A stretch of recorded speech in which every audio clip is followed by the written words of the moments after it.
तो मुझे ऐसा लगता है कि आज दो खेमा है। एक खेमा वो है जो इस देश को तोड़ना चाहता, बांटना चाहता है।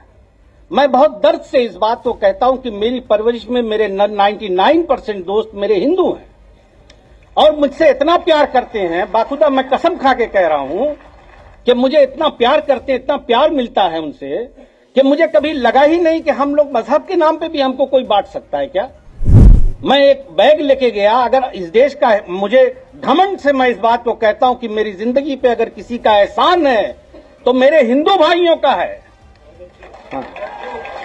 मैं इस बात को चिल्ला चिल्ला के दुनिया के हर मन से कहता हूं कि अगर इस देश में कुछ बदलाव हो सकता है तो यही उम्मीद है। मैं तो ऊपर वाले से, अल्लाह से ये दुआ करता हूं कि अल्लाह आपको सेहत दे, लंबी हयात दे और ताकत दे, और हम लोग आज के बाद हम आपके लिए पूरी जिंदगी आपके साथ। और इस मन से गुड्डू जमाली कह रहा है, चाहे मुझे यहां कुछ मिले या न मिले, मैं पूरी जिंदगी आपका वफादार रहूंगा। एक दिलचस्प बात जरूर बताना चाहता हूं, एक दो बात, एक मिनट सब्बू नोमानी साहब। कुछ साथी ऐसे हैं, इसमें सच बताऊं, जो बसपा के गठन के समय से उसमें थे। अब ये इनके साथ ये संकट हुआ, जब हमने बताया तो हमने कहा यार, इन लोगों ने कहा आप जहां जा रहे हो हमको भी ले चलो, फिर हम लोग क्या करेंगे अकेले। तो he is one of them, he is one of them. Ikhlaq भाई हैं और भी बहुत सारे, अनवार भाई, ये लोग, मैं नहीं समझता कि किस दिल से। बहरहाल मैं आप सबका एहसानमंद हूं, लेकिन एक बात याद जरूर कहना चाहता हूं, जिम्मेदारी से कहता हूं कि मैं कहना नहीं चाहता, मगर मैं कहीं लालची आदमी नहीं हूं और न मैं कोई परिस्थितियां देख के कोई सौदा करता हूं। मैं एक पढ़ा लिखा जिम्मेदार आदमी हूं और ये जो मैंने डिसीजन लिया, ये मेरे दिल दिमाग ने इस बात को कहा कि समाज का हित इसी में है। आज हम जिस परिस्थितियों में खड़े हैं, देश जिसमें खड़ा हुआ है, भाई हमारे सामने दो ही विकल्प हैं। देखिए, मैं पढ़ लिख करके हाई स्कूल करके दिल्ली चला गया, मेरी शिक्षा दीक्षा जामिया यूनिवर्सिटी से हुई।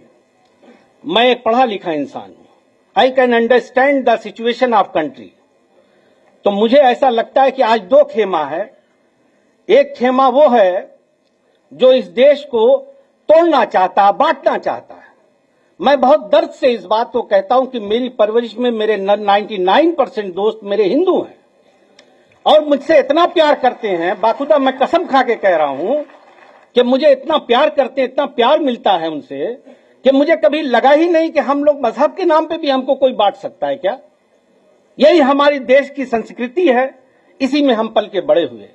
मेरा दिल रोता है इस बात के लिए, मैं बाय हार्ट इस बात को कह रहा हूं। बहुत दर्द होता है मुझे जब मैं देखता हूं कि आज मजहब के नाम पे क्या हो रहा। मजहब तो आस्था की चीज है।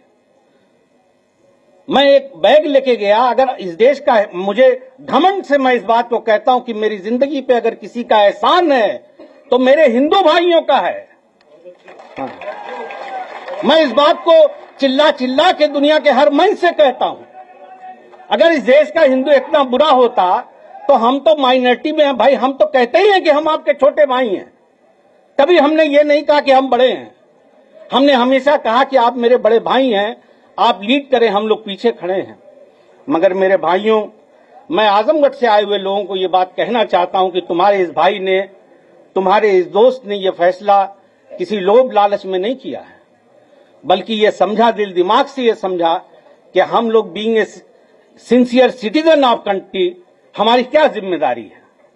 तो लिहाजा मेरे दिल ने इस बात को कहा कि यकीनन हमें ऐसे लोगों के साथ खड़े होना चाहिए जो इसका विरोध करते हैं और इसको बचाने के लिए लड़ रहे हैं। माननीय अध्यक्ष महोदय, मैं दिलो जान से आपके पीडीए के नारे को ताकत देता हूं, उसकी हां में हां मिलाता हूं, इसलिए कि अगर इस देश में कुछ बदलाव हो सकता है तो यही उम्मीद है।